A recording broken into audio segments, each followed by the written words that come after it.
Hello dear students, मैं पंकज पालीवाल फिर से एक नई प्रॉब्लम के साथ। डियर स्टूडेंट्स, प्रॉब्लम है जेई एडवांस्ड 2020 की। तो देखिए, एक क्वेश्चन है कि one end of A spring of negligible unstressed length and spring constant के इज फिक्स्ड एट ओरिजिन।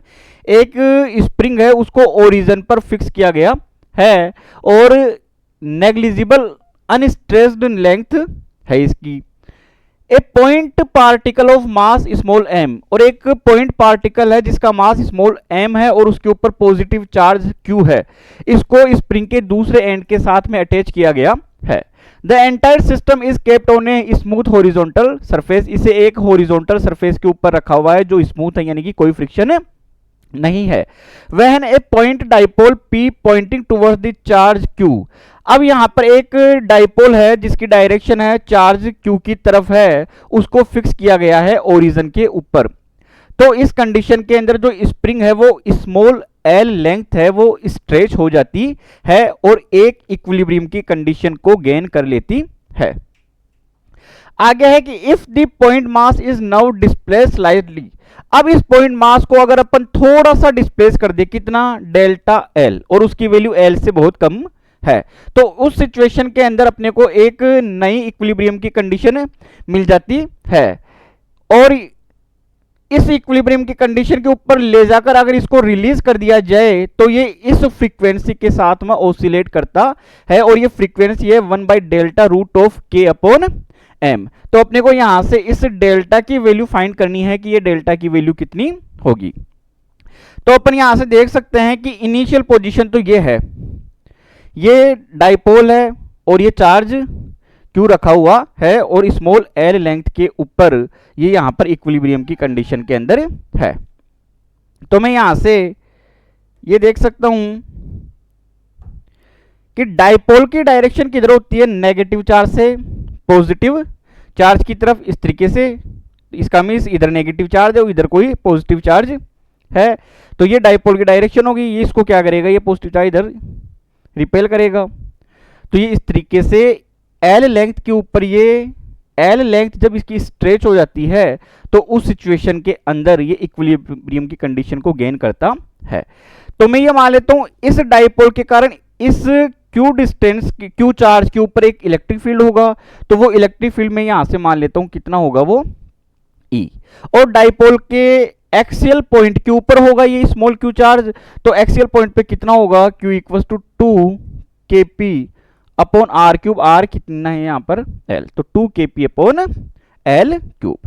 अब अपन यहां से देख सकते हैं इस डाइपोल के कारण इसके ऊपर जो फोर्स लगेगा, इलेक्ट्रोस्टैटिक फोर्स, वो इस तरीके से लग जाएगा, F E लग जाएगा। और जो स्प्रिंग है वो स्ट्रेच हो रही है, तो इस डायरेक्शन के अंदर फोर्स लगेगा, वो स्प्रिंग फोर्स हो गया यहां पर। और इक्विलिब्रियम की कंडीशन है तो दोनों एक दूसरे को क्या कर देंगे, यहां से बैलेंस कर देंगे। तो मैं इसको इस तरीके से लिख सकता हूं कि इलेक्ट्रोस्टैटिक फोर्स है वो स्प्रिंग फोर्स को क्या करेगा, बैलेंस करेगा। तो यहां से इलेक्ट्रोस्टैटिक फोर्स तो कितना होगा, F = कितना होता है, QE। तो ये तो हो गया अपने पास में Q, और E की वैल्यू कितनी निकाली अपने, 2kp/l³। और ये कितना होगा, Fs = कितना होगा स्प्रिंग में, kx। तो ये तो बन गया अपने पास में k, और x की वैल्यू कितनी है अपने पास में, l हो गई यहां से। तो यहां से मैं ये देख सकता हूं, इसको इक्वेशन में ले लेता हूं, यहां से फर्स्ट ले लेता हूं। अब इसको क्या किया कि डेल्टा एल थोड़ा सा डिस्प्लेस करके रिलीज कर दिया। तो मैं ये मान लेता हूं कि वो जो डेल्टा एल है वो कितना है, x। और ये स्प्रिंग थोड़ी सी क्या कर दी, स्ट्रेच कर दी। तो अब ये टोटल कितनी स्ट्रेच हो गई, पहले कितनी थी, L। अब थोड़ा सा इस x और इसको स्ट्रेच कर दिया तो कितनी होगी, x + L। तो अब अपन देख सकते हैं यहां से कि इधर तो क्या लगेगा, अब टोटल ये लेंथ मान लेता हूं मैं, x + L हो गई। तो स्प्रिंग फोर्स तो अभी भी किधर, अंदर की तरफ, इलेक्ट्रोस्टैटिक फोर्स किधर होगा, इधर होगा। तो नेट फोर्स कितना लगेगा, नेट फोर्स, तो F नेट कितना होगा, F स्प्रिंग माइनस के F इलेक्ट्रोस्टैटिक।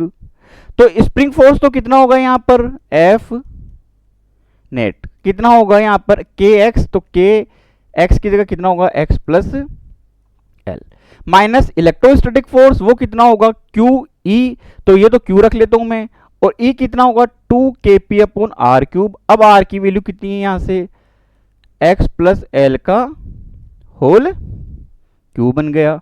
तो यहां से मैं ये देख सकता हूं कि नेट फोर्स कितना निकल के आएगा, ये तो बन जाएगा के एक्स, ये बन जाएगा के एल, माइनस का ये कितना होगा क्यू 2kp अपॉन, अब मैं यहां से देख सकता हूं कि मैं एल को बाहर निकाल लेता हूं तो एल क्यूब के टर्म में आ जाएगा।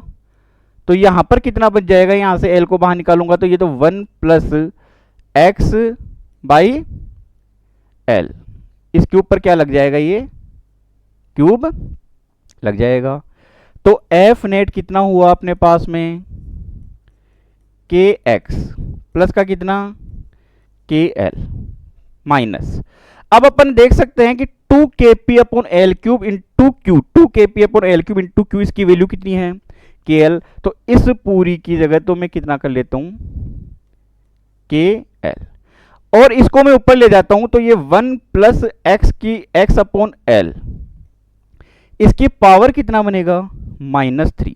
तो मैं यहां से बाइनोमियल थ्योरम लगाता हूं क्योंकि इस x की वैल्यू क्या है बहुत कम है l के रेस्पेक्ट में, तो कितना हो जाएगा 1 प्लस एक्स की पावर n हो तो 1 प्लस एन एक्स बन जाए, तो n कितना यहाँ पे -3 होगा, तो ये माइनस और ये क्या हो गया यहाँ से ये 3 बन जाएगा।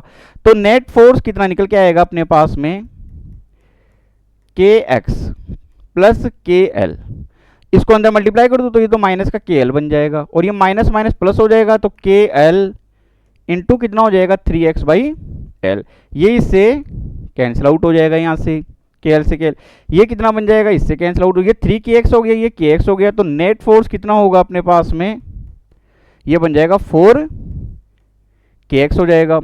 और ये कैसा होगा रीस्टोरिंग का मीन्स कैसा होगा, डिस्प्लेसमेंट और फोर्स एक दूसरे क्या होंगे ऑपोजिट, तो माइनस का साइन ले लिया मैंने। अब F इक्वल टू कितना होता है यहाँ से टोटल के माइनस का के इफेक्टिव इनटू एक्स होता है, तो यहाँ पे इफेक्टिव स्प्रिंग कांस्टेंट की वैल्यू कितनी निकल के आ जाती है 4k निकल के आ जाती है।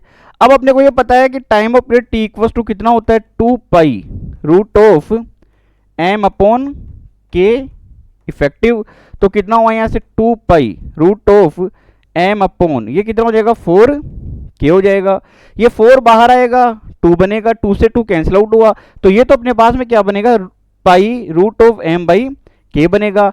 अब अपन ये देखते हैं कि फ्रीक्वेंसी निकालनी है, तो f इक्वल टू कितना होगा 1 बाई टी, तो इसका उल्टा कर देता हूं तो 1 अपॉन पाई रूट ऑफ के अपॉन m।